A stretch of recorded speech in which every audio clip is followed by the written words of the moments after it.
Hi, this is Quinlan. I recently saw a video from a YouTuber that I really like and admire here in Japan, currently Hannah. And she hiked up a mountain, I believe it was Mount Ibuki, near Lake Biwa down in Kansai. And she had a really miserable experience and said she never wants to do a winter hike again or something like that. Don't quote me there. So I thought that I would make a little video about what I consider to be some best practices for either winter or even late winter, early spring hikes. And some things you can do to avoid having a bad experience and to enjoy it as much as possible. So this video is going to be taking you up Mount Iwate still yet again, but not focusing so much on the hike as much as some best practices. Okay, let's get to it.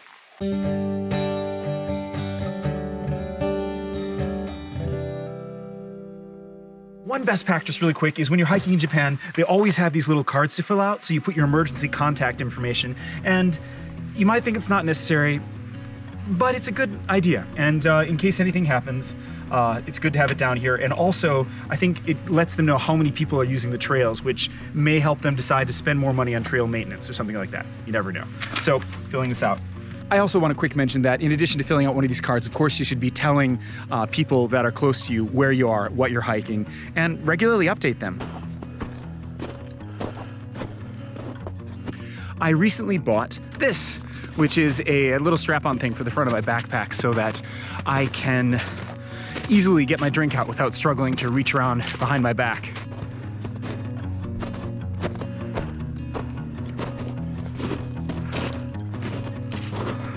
It's about 35 minutes later now. You hear that? That's the Self-Defense Forces base. They're shooting off artillery shells, our tax dollars at work. But no, it's as you can see, it's gotten snowy around here. And since it is snowier here, we are putting on our crampons, which are those things that attach to your boots and send a lot of metal spikes in. I noticed that some people buy really cheap ones that are chains and just have little studs, and those are okay. So I've got a 10-pronged crampon right here, which I think is good for a higher mountain like this.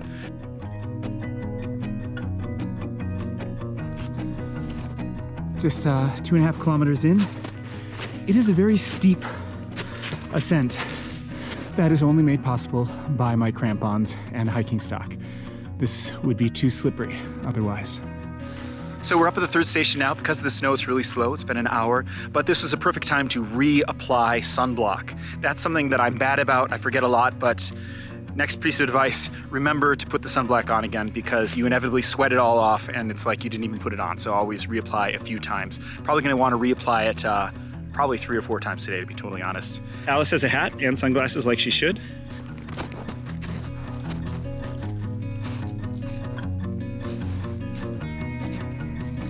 I didn't mention it before, but 3 or 4 of my friends are also hiking today, and I'll probably meet them near the summit unless I pass them sooner.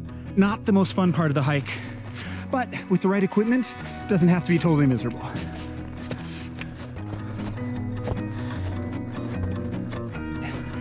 People forget about how important socks are.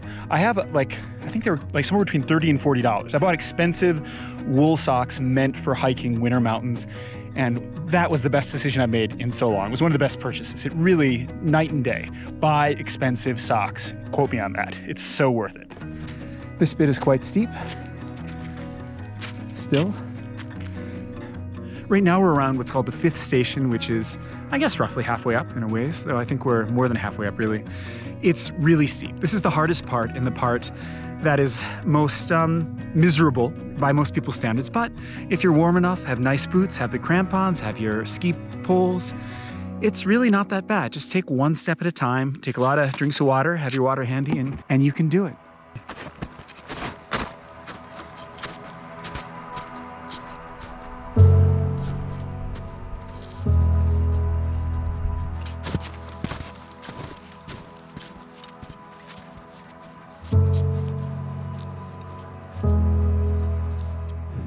So I've caught up with my friends. Dara is a retired or previous member of the Self-Defense Forces. 新しいね。だから下は凍ってるけど上が新しいからそれが暖かくなるとザーっていきます。じゃあそっちに行けない方がいい。行くと怖いですね。でもこの辺は大丈夫ですか？みんな登ってるし、大丈夫。 Another scary part about spring snow in these early spring, late winter hikes is, yeah, the very real potential of avalanches on some slopes. So we will not go over there.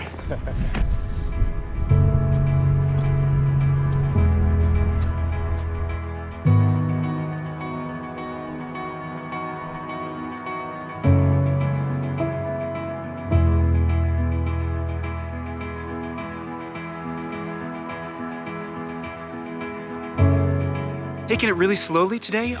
It's 3 hours into the hike, and it took us 3 hours in the winter going up pretty direct slope to reach the 8th station right here, where there's this lodge, which is closed for the winter.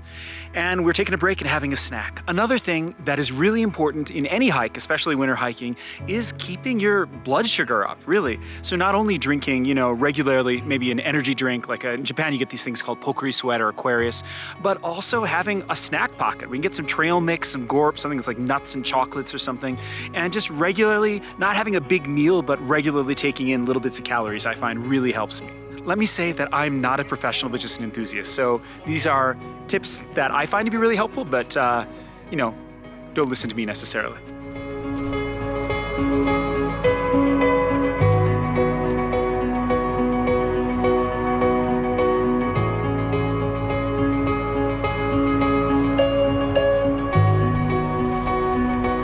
Konnichiwa.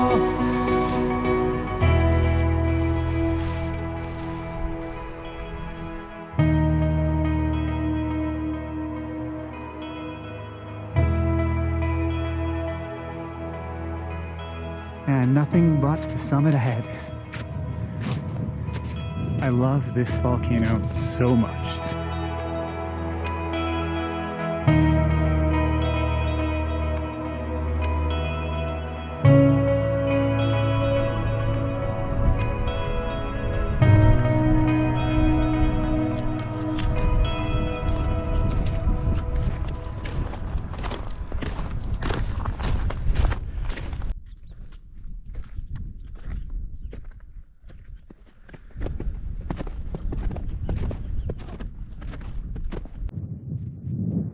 Blah, blah, blah, blah. Beauty, beauty, beauty. Glory, glory, glory. Love it. Going up the final stretch to the summit for my third ascent in 2021 of this, my favorite volcano, Mount Iwate. And what a perfect day. Really relaxed hike today. Just a slow stroll up to the summit.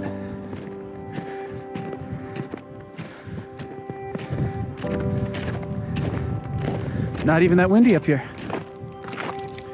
Here we are. Home again.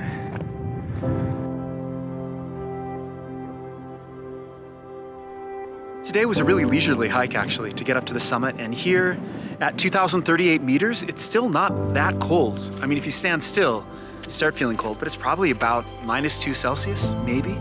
So it's a perfect balmy day. One other thing I should say about winter hiking in general is that you really probably just shouldn't do it. If you don't know much about it and you're taking my advice on it, it's probably a better idea to just hike during the summer, to be totally honest. There are a lot of risks, a lot of things can go wrong on winter hikes that wouldn't be an issue in the summer. So the basic advice is if you aren't really confident, yeah, stick to hiking in the spring, summer, and fall, really. At least for tall mountains. There are shorter mountains under, say, 1,000 meters where, yeah, all year round, no problem. But for anything up around now, 1,500 meters and higher, winter can be dicey. So you don't want to do that.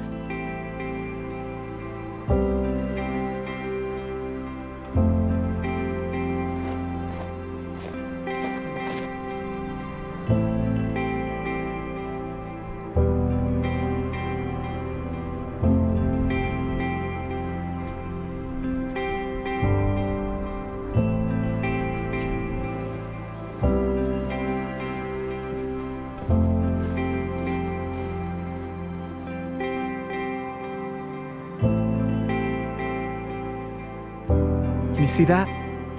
This is the only place here on the crater that I know of where there's volcanic gases still coming right out. Stronger than usual, too. This shrine still remains where there used to be a lodge that you could spend the night.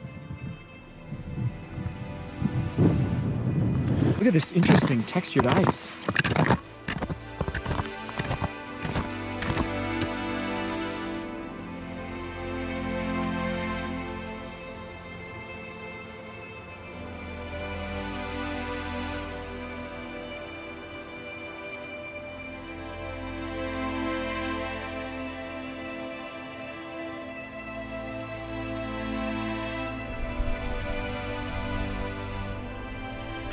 I've come to really enjoy hiking in the winter, but it really is not something to be done lightly or alone.